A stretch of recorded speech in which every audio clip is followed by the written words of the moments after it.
Réinventer l'éducation. Learning World, en association avec WISE, une initiative de Qatar Foundation.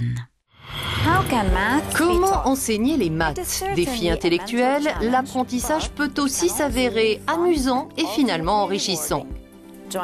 Nous vous emmenons aux États-Unis, au Japon et en Chine à la découverte de 3 méthodes différentes d'enseignement. Habituellement, les vidéos sont associées au divertissement et au jeu. Mais elles peuvent aussi avoir un grand impact éducatif. Exemple en Californie, où un enseignant et ses jeunes élèves se sont réappropriés la vidéo comme outil d'apprentissage des maths. C'est la rentrée au collège Lincoln de Santa Monica en Californie. Cette classe de 6e va découvrir une nouvelle façon d'étudier les maths. Aujourd'hui, la leçon ne sera pas dispensée par Eric Marcos, leur professeur. Ils utiliseront une vidéo mise au point par un autre élève. Ce sont des travaux pratiques de maths. Les élèves regardent les vidéos avant le cours en guise de devoir. Et parfois, pendant la classe, nous montrons une vidéo. Les élèves vont en retirer quelque chose parce que, premièrement, ils ont l'habitude de regarder des vidéos et deuxièmement, si l'on veut donner une explication ou s'ils veulent poser une question, on peut toujours faire pause, revenir en arrière ou autre.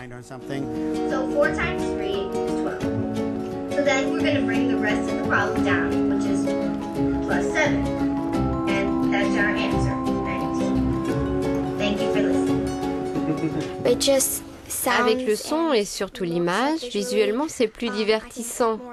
Le fait d'entendre une voix d'enfant donner les explications me donne plus envie d'apprendre. Les élèves qui donnent les explications ont appris comme nous, donc on découvre comment les autres enfants étudient, ce qui est mieux d'une certaine façon parce que vous n'apprenez pas forcément de la même manière avec un professeur et avec un élève. Baptisé Math Train TV, le projet a été lancé il y a 5 ans quand une élève d'Eric Marcos l'a appelé à l'aide par mail pour résoudre un problème. Le professeur a écrit quelques équations sur sa tablette et les a insérées dans une petite vidéo explicative. L'élève a tout compris. Le lendemain, à l'école, les autres enfants ont entendu parler de la vidéo. Ils en voulaient une copie et d'autres sur d'autres thèmes. Et donc j'ai posté mes vidéos un peu partout sur des sites internet. C'est alors qu'une élève m'a demandé « Monsieur Marcos, est-ce que je peux faire une vidéo ?» Eric Marcos a dit oui. Depuis, les élèves viennent chaque jour après les cours pour travailler sur leurs propres vidéos. Ils n'obtiennent rien en échange. Ils viennent simplement parce que l'exercice leur plaît. C'est le cas d'Andrea, 13 ans. Hi, it's Phineas, and today I'm going to teach you guys how to do absolute value. So let's see how much positive 5 is from 0. 1, 2, 3, 4, 5. So the absolute value of 5 equals 5. Thank you. See you later. Je n'ai jamais vu cela comme un travail supplémentaire. C'est juste l'occasion de jouer avec une tablette et les nouvelles technologies. Mais quand je retourne à l'école le lendemain, je me dis « Waouh, je comprends vraiment tout. Parfois, j'ai même de l'avance sur la classe. C'est pourquoi je viens ici. » Les élèves ont découvert que la meilleure façon d'apprendre est d'enseigner aux autres.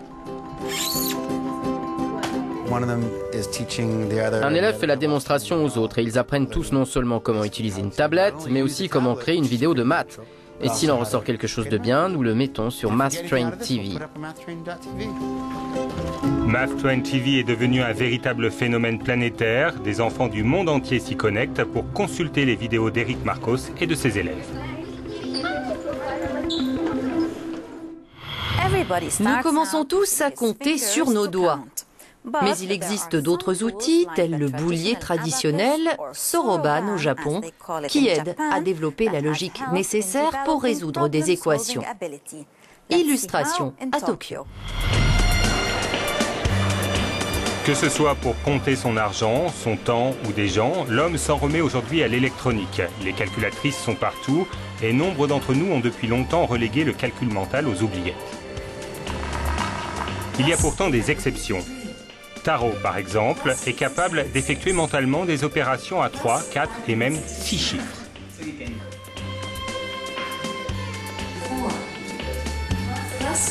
Cette technique de calcul mental, les Japonais l'appellent Anzan. Taro se sert d'un boulier imaginaire ou Soroban. Bien sûr, il lui a fallu des heures de pratique sur l'objet centenaire, arrivé de Chine et de Corée. Les Japonais ont diminué la taille des boules pour les rendre plus faciles à manipuler d'une main. Ils en ont aussi réduit le nombre pour l'adapter au système décimal.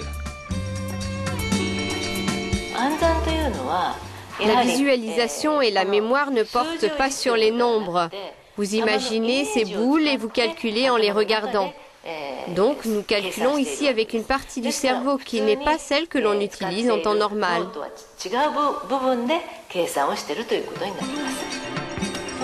Tomei Fujimoto dirige une fabrique de soroban et se considère comme une missionnaire au service de ce boulier traditionnel. Pour elle, le soroban est plus qu'un outil de calcul.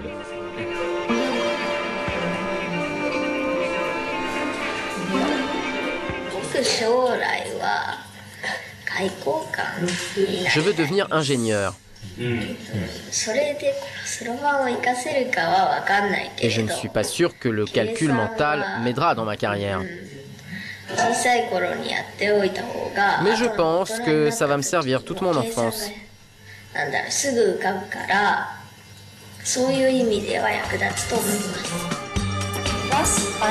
À l'âge de l'ordinateur, le soroban de bois trouve ici une nouvelle jeunesse. Il est considéré comme l'outil le plus complet d'enseignement du calcul, à même de stimuler toutes les fonctions majeures du cerveau.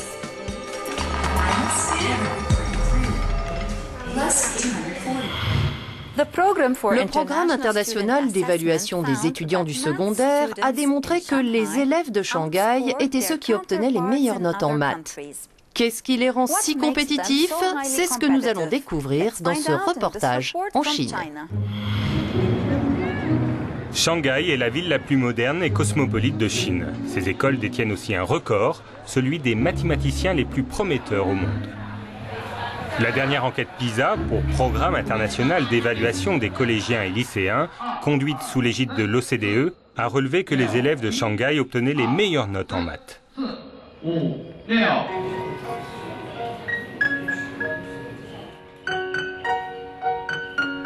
L'école expérimentale Jin'an était un des établissements retenus pour représenter Shanghai au test PISA.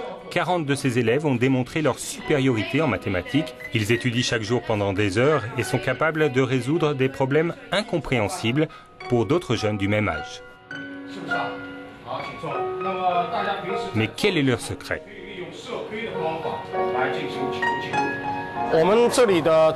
Notre méthode consiste à laisser les élèves apprendre seuls tout d'abord, puis leur montrer leurs erreurs et la solution. Dans la phase d'apprentissage, les élèves lisent les livres ou en discutent avec leurs camarades. Ils tentent de résoudre les problèmes par eux-mêmes dans un premier temps. D'autres enseignants invoquent la logique pour expliquer la supériorité chinoise en matière de calcul. Pour les Chinois, chaque nombre a une signification. Par exemple, en mandarin, 20 se dit 2 fois 10, 58 se dit 5 fois 10 plus 8.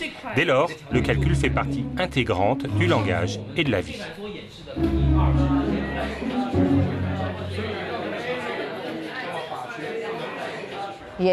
Les mathématiques sont une science que vous rencontrez tous les jours.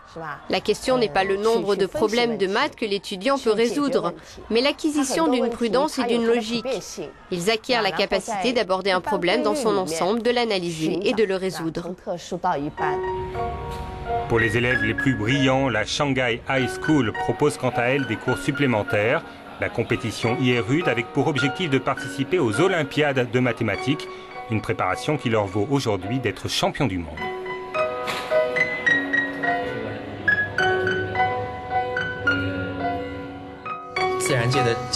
Ça me plaît vraiment de consacrer tous mes efforts à la résolution d'un problème.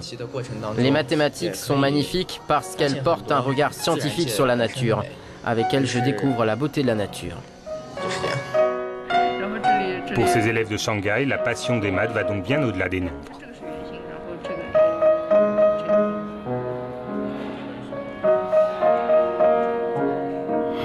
Et vous, pensez-vous que se reposer sur les calculatrices et les ordinateurs pour résoudre les problèmes affaiblit vos capacités de calcul mental? Dites-nous ce que vous en pensez. Écrivez-nous sur Facebook ou Twitter. En attendant, je vous donne rendez-vous la semaine prochaine. Learning World, en association avec WISE, une initiative de Qatar Foundation.